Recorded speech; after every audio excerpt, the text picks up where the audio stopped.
का मुख्यमंत्री एक संत होते हुए भी कितना बड़ा झूठा है।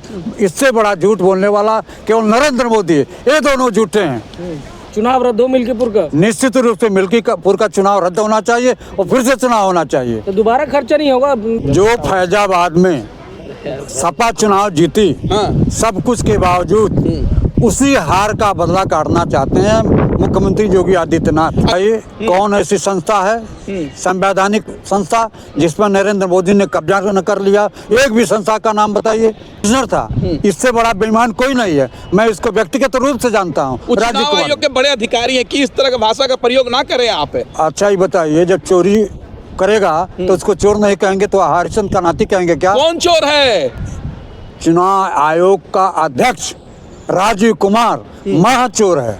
उत्तर प्रदेश के मिल्कीपुर उपचुनाव को लेकर अखिलेश यादव फायर हो गए हैं।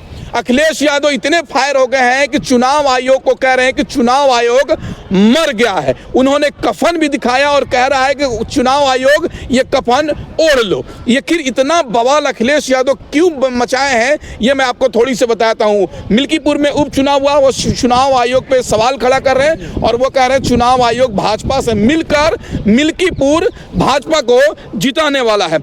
हमारे साथ पंडित जी नागपुर के रहने वाले हैं, इनसे बातचीत करेंगे।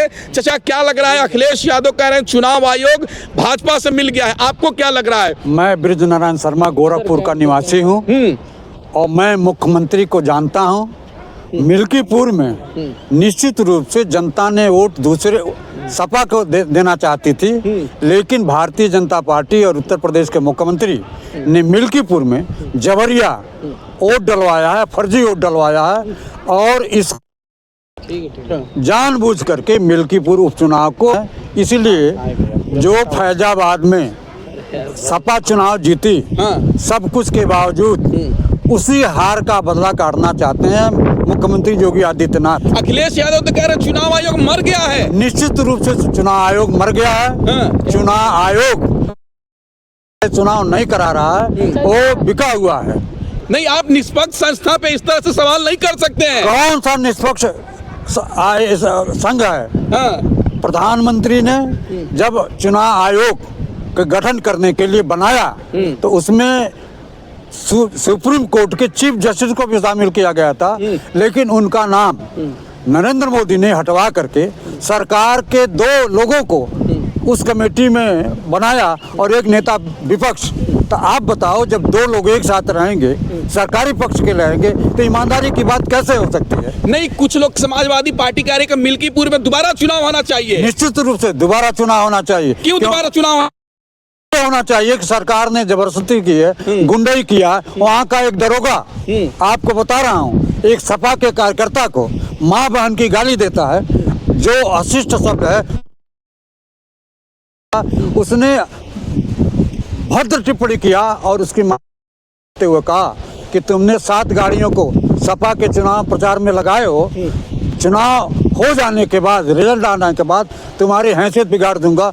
अब आप बताओ, उस दरोगा के खिलाफ उत्तर प्रदेश सरकार ने कौन सी कार्रवाई किया जो लोकतंत्र की हत्या कर रहा है? इसलिए मैं आपके माध्यम से चुनाव आयोग से आग्रह करता हूं कि मिल्कीपुर का उपचुनाव फिर से कराया जाए, जिससे लोकतंत्र चुनाव कफन दिखा रहे हैं, कह रहे हैं कि ये चुनाव आयोग को कफन भेज रहे हैं। बताइए, इस तरह का भाषा का प्रयोग करना चाहिए? जब चुनाव आयोग गंदा काम कर रहा है, निष्पक्ष चुनाव नहीं करा रहा है,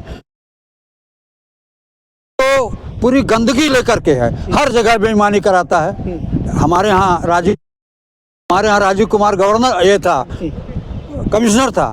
इससे बड़ा बेईमान कोई नहीं है। मैं इसको व्यक्तिगत रूप से जानता हूँ। चुनाव आयोग के बड़े अधिकारी हैं कि इस तरह की भाषा का प्रयोग ना करें आप। अच्छा ही बताइए, जब चोरी करेगा तो उसको चोर नहीं कहेंगे तो हरिश्चंद्र का नाती कहेंगे क्या? कौन चोर है? चुनाव आयोग का अध्यक्ष राजीव कुमार महाचोर है, महाबेईमान है। ये लोकतंत्र का गला घोट रहा है। वो निष्पक्ष संस्था, इस तरह से भाषा का प्रयोग ना करें आप। आप बताइए, कौन ऐसी संस्था है, संवैधानिक संस्था, जिस पर नरेंद्र मोदी ने कब्जा न कर लिया? एक भी संस्था का नाम बताइए। चुनाव आयोग तो पूरी तरह से बेईमान है, हर जगह चुनाव है। बताइए, चुनाव आयोग कह रहा है कि हम निष्पक्ष संस्था है, सही तरीके से चुनाव हो रहा है। ये धांधली झूठा आरोप है हमारे ऊपर। चुनाव लेकिन देश की जनता इसको बेईमान साबित कर दिया है। चाचा, देश की जनता भाजपा और सपा को नकार दिया, इस सच्चाई को भी तो मानिए। कभी नहीं मानेंगे। अगर जोर से। हाँ, भाजपा को देश की जनता ने अस्वीकार किया है। उनको यह कह दिया है कि आप हारे हो। 240 तक वो आए, उसके बाद क्या हुआ? सरकार नहीं बना पाए। 400 पार नारा बोल रहे थे। तो जनता ने सिखा दिया कि लोकतंत्र का जो विरोध करता है वो बहुत दिन तक जिंदा नहीं रह सकता है। इन चुनाव वहाँ निष्पक्ष तरीके से हुआ है ना, आप लोग तो बतौलाबाजी कर रहे हैं। कोई बतौलाबाजी नहीं, कोई बतौलाबाजी नहीं। आप बिहार, प्रशासन मैं आपको बिहार की तरफ ले जाना चाहता हूँ। जब वहाँ 2020 में लालू की पार्टी चुनाव जीतती है और 22 क्षेत्र ऐसे हैं जिनको चुनाव घोषणा जीत की कर दी गई, उसके बाद चुनाव आयोग ने डाटा बढ़ा करके उनको सर्टिफिकेट नहीं दिया और भारतीय जनता पार्टी और नीतीश कुमार के पार्टी को जिता दिया। इससे बड़ा बेईमानी का सबूत क्या हो सकता है? महाराष्ट्र में भी देख लीजिए, महाराष्ट्र में वोट का ग्राफ कितना बढ़ा दिया, डाटा कितना बढ़ा दिया। हारे हुए पार्टी को इसने चुनाव जिता दिया, तो इससे बड़ा बेईमान कौन हो सकता है? क्या चाहते हैं? चुनाव रद्द हो मिल्कीपुर का? निश्चित रूप से मिल्कीपुर का चुनाव रद्द होना चाहिए और फिर से चुनाव होना चाहिए। तो दोबारा खर्चा नहीं होगा बेवजह? आप लोगों की वजह से रद्द होगा तो कहाँ खर्च होगा? नुकसान होगा। आप बताओ, एक बेईमानी करके आप चुनाव जीतना चाहते हो, फैजाबाद की हार का बदला निकालना चाहते हो। उत्तर प्रदेश का मुख्यमंत्री एक संत होते हुए भी कितना बड़ा झूठा है। इससे बड़ा झूठ बोलने वाला केवल नरेंद्र मोदी है। ये दोनों झूठे हैं। आप लोग फर्जी बात कर रहे हैं। चुनाव आयोग निष्पक्ष सही तरीके से काम कर रहा है। चुनाव आयोग कहीं निष्पक्ष तरीके से चुनाव नहीं कर रहा, उससे बड़ा बेईमान कोई नहीं है। और लोकतंत्र का चीरहरण कर रहा है।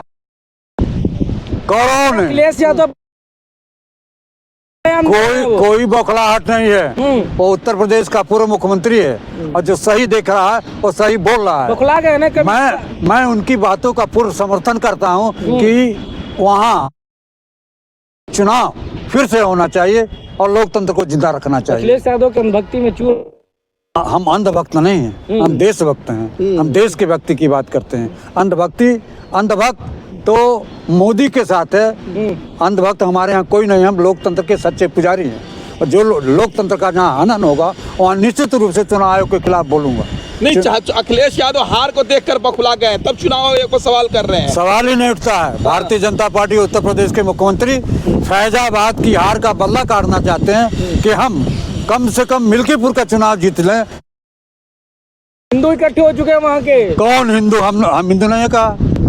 हम आपको क्या नकली हिंदू लग रहा है? अरे हमसे बड़ा ब्राह्मण कौन होगा जी? ये देखो, ये देखो। तब क्या दिखा रहे हैं? एक गोपवीत जनेऊ दिखा रहे हैं। हम बहुत बड़े हिंदू हैं। हमसे बड़ा हिंदू भारतीय जनता पार्टी में कोई नहीं है। वो हिंदुत्व के नाम पर कलंक है। हिंदुत्व के नाम पर केवल हिंदुओं को, सारे हिंदू तो कुंभ मेला में चले गए। आप यहाँ मैदान में बतौलाबाजी कर रहे हैं। सारे हिंदुओं को तो मार डाला इसने। हाँ, तो कहते हैं कि कोई मरा नहीं, जबकि हजारों लोगों से ज्यादा लोगों की मौत हुई है और ये झूठ बोल रहे हैं। कई बार आपको बताऊं, झूसी में आग लगी, झूसी में लोग मरे, प्रयागराज में कुंभ में लोग मरे।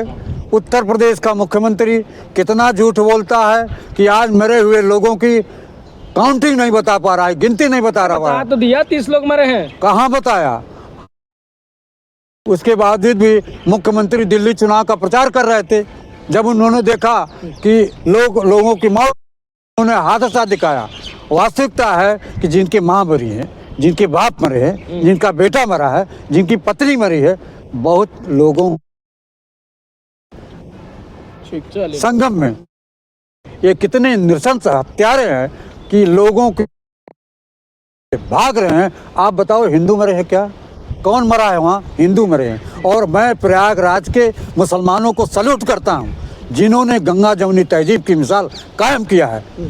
उन्होंने, हमारे हिंदू भाग रहे थे, मेला से वापस जा रहे थे, कोई का आदमी, कोई भी संत अपना दरवाज़ा नहीं खोला और जा करके हमारे मुसलमान भाइयों ने गंगा जमुनी तहजीब की मिसाल को कायम करते हुए अपना मदरसा खोल दिया, अपना स्कूल खोल दिया, अपना मस्जिद, लोगों के चाय पानी बिस्कुट भोजन, यहाँ तक कि 5,000 कंबल की सैल्यूट करते हैं। और आप लोगों को भी सैल्यूट करता हूँ कि आपने जो वहाँ का असलियत था, असलियत दिखाने का प्रयास किया। सरकार उस पर चेती नहीं, और राष्ट्रीय चैनल सारे के सारे जो भ्रष्ट हैं, बेईमान हैं, चोर हैं, मोदी ने उनको खरीद लिया है, पैसे दे करके जो बुलवाया है, वो हिंदू विरोधी सारे चैनल हैं। ठीक है, धन्यवाद।